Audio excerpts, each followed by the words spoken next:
It was a bold leap into uncharted territory for aviation design. The Halifax's blueprints scrapped the traditional two-engine configuration of British bombers in favor of 4 powerful Rolls-Royce Merlin engines. This dramatic shift aimed to give the new aircraft unparalleled range, speed, altitude, and most importantly, payload capacity. The ambitious Handley Page prototype took to the skies for the first time on September 25, 1939, just in time for the opening stages of World War II.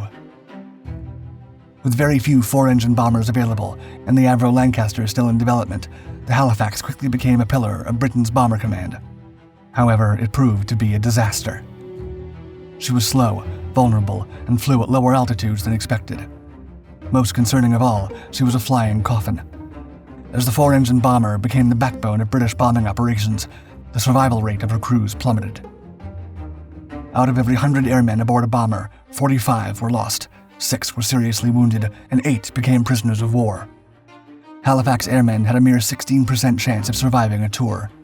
The situation was so dire that Canadian pilot Murray Peden noted, quote, "On a single night, Bomber Command suffered more losses than did Fighter Command during the entire Battle of Britain." Yet, with no alternative and no intention of letting the Germans win the war, the flow of volunteers for Halifax never faltered. Brave men like Captain John Emilius Johnny Fauquier, against all odds and despite all the bomber's flaws, would rewrite history aboard the Halifax.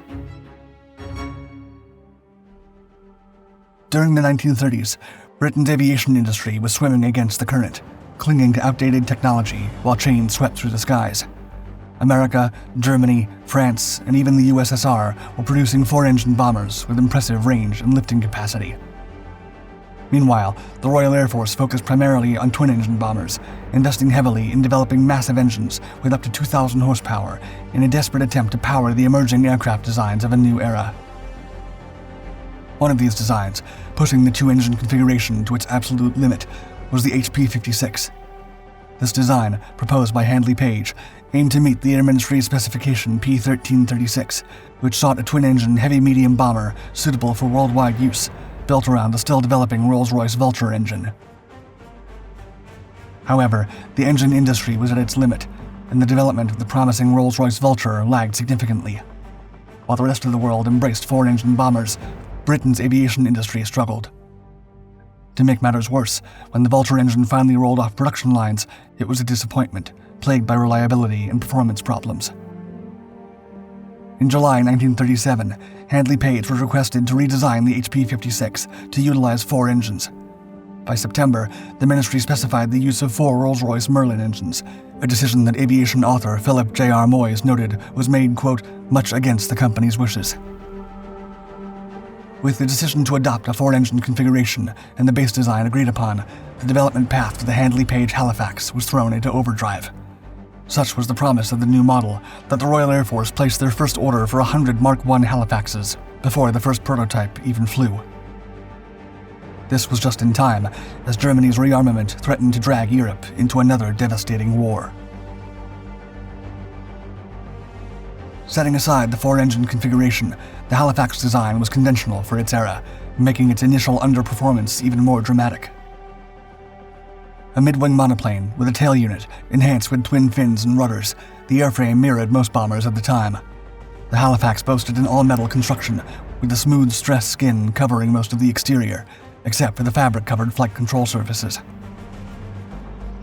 Its slab-sided fuselage housed a 22-foot bomb bay, initially meeting the Air Ministry's requirements. However, as the war progressed, this feature became woefully inadequate for Bomber Command's needs. The cockpit, flush with the upper fuselage, gave the Halifax a sleek, slender look, despite its sizable frame and robust construction. Its 4 Merlin engines were mounted with 2 on each wing, adhering to an orthodox and balanced design. The engineers projected a reliable and robust bomber, but severely underestimated the aircraft's drag. This miscalculation hampered the Halifax's performance. Its top speed was about 265 miles per hour at 17,500 feet, significantly slower than contemporaries like the Avro Lancaster, which could hit around 282 miles per hour at similar altitudes. This lack of speed made the Halifax more vulnerable to enemy fighters and anti-aircraft fire. Moreover, the Halifax Mark I service ceiling was limited to around 19,500 feet, restricting its ability to fly above the reach of German flak and night fighters. In comparison, the Lancaster, introduced to Royal Air Force service in February 1942, had a service ceiling of about 24,500 feet, allowing it to operate at safer altitudes. The Halifax's range was another concern, with a maximum operational distance of about 1,860 miles when carrying a typical bomb load. This was less than ideal for long-range strategic bombing missions. Defensively, the Mark I left much to be desired. Early versions featured a nose, dorsal, and tail turret, each armed with 303-inch Browning machine guns. This armament was inadequate against the heavily armed German night fighters, which could easily outgun and outmaneuver the Halifax. Additionally, pilots often criticized the aircraft's handling characteristics, finding it less responsive and more challenging to fly than the Lancaster. The Halifax Mark I's bomb load capacity was another point of contention.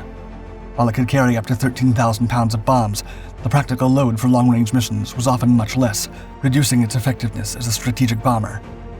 Operationally, the Halifax suffered from higher loss rates compared to the Lancaster. For instance, during the Battle of the Ruhr in 1943, Halifax squadrons experienced a loss rate of approximately 6.7%, while Lancaster squadrons had a loss rate of about 4.4%. As the war raged on, the Handley Page Halifax underwent significant, urgent modifications through the relentless efforts of engineers, addressing many of its initial flaws and transforming it into a more effective and reliable bomber. The most critical changes involved enhancements to its engines, airframe, defensive armament, and operational capabilities. Still, even as these modifications were being developed, the pilots already flying the early versions of this aircraft faced some of the most abysmal survival rates in the Royal Air Force. During the first months of British bombing operations, Halifax crews faced increasingly deadly odds. Out of every 100 airmen aboard a bomber, 45 were killed, 6 were seriously wounded, and 8 were taken prisoner. The aircraft was slow, flew at low altitudes, and lacked the firepower to defend itself against Germany's most potent interceptors. This led to Halifax airmen having only a 16% chance of surviving a 30-sortie tour. Slowly, things started to improve as Handley Page rolled out new aircraft versions. One of the most impactful upgrades was the introduction of more powerful engines. The Halifax Mark II and subsequent variants were equipped with Bristol Hercules radial engines, replacing the original Merlin 10 engines. The Hercules 6 and 16 engines, each producing 1,650 horsepower, significantly improved the Halifax's performance. This upgrade boosted the aircraft's top speed to around 282 miles per hour at 13,000 feet and increased its service ceiling to approximately 22,000 feet, making it more competitive with the Avro Lancaster and drastically improving survival rates among aircrews. Another significant improvement was the redesign of the Halifax's airframe to enhance its aerodynamics and handling. Engineers focused on streamlining the fuselage and making structural reinforcements to reduce drag and improve stability. The introduction of a revised tail design, known as the D or square tail, greatly enhanced the aircraft's control and maneuverability, addressing one of the pilot's primary complaints. The Halifax's defensive capabilities were also significantly upgraded. The Mark III variant introduced more effective armament, including 4 303-inch Browning machine guns and a new Boulton-Paul Type E tail turret. Additionally, engineers developed the mid-upper turret and improved the nose turret, increasing the aircraft's defensive firepower and enhancing crew protection against enemy fighters. Operational modifications were made to increase the Halifax's payload capacity and range. The reinforced bomb bay allowed the aircraft to carry larger and heavier bomb loads. The Halifax Mark III and later variants could carry up to 13,000 pounds of bombs over shorter distances or around 5,800 pounds on more extended missions. The Mark V and Mark VI variants further extended the operational range to over 2,000 miles, enabling deeper penetration into enemy territory. As the bomber improved and its pilots and crew became more adept at leveraging its advantages and minimizing its flaws, the Halifax went from being considered a death trap to a bomber beloved by airmen across the Commonwealth. The improvements continued, with the Halifax revamping its navigation equipment. The introduction of radar systems such as H2S and G enabled more precise navigation and targeting, enhancing the accuracy of bombing missions and reducing the aircraft's vulnerability during night operations. Casualties remained a concern no matter the bomber, but some Halifaxes became legendary. Bomber Command's 158th Squadron, operated Halifax bombers from RAF Lucette in East Yorkshire, each with a call sign, a letter designating one aircraft from another within the squadron. Until March 30th, 1944, each of the 7 Halifax designated F for Freddy had been lost, so when a new aircraft, LV-907, arrived bearing that registration, it was assumed to be unlucky, cursed even. On its first mission, on the night of March 30th to 31st, LV-907F quickly broke that spell. The pilot was Flight Sergeant Joe Hitchman. He and his crew were meant to be resting that night, but were called in for a massive 800-plane raid on Nuremberg, and took up the new unlucky Halifax. That night, Bomber Command lost a staggering 95 aircraft, each carrying a crew of 7. Hitchman's usual Halifax, assigned to a different crew for the Nuremberg raid, was among them, but LV-907 came back unharmed. After that, it was assigned to Pilot Officer Clifford Smith and his crew, who decided to call it Friday the 13th to further prove the jinx wrong. They adorned it with unlucky symbols, including a skull and crossbones, an upside-down horseshoe, and a Grim Reaper, pushing their luck to the limit. A broken ladder was even painted over the crew access hatch. They embraced the superstition surrounding F for Freddy, rather than hide from it.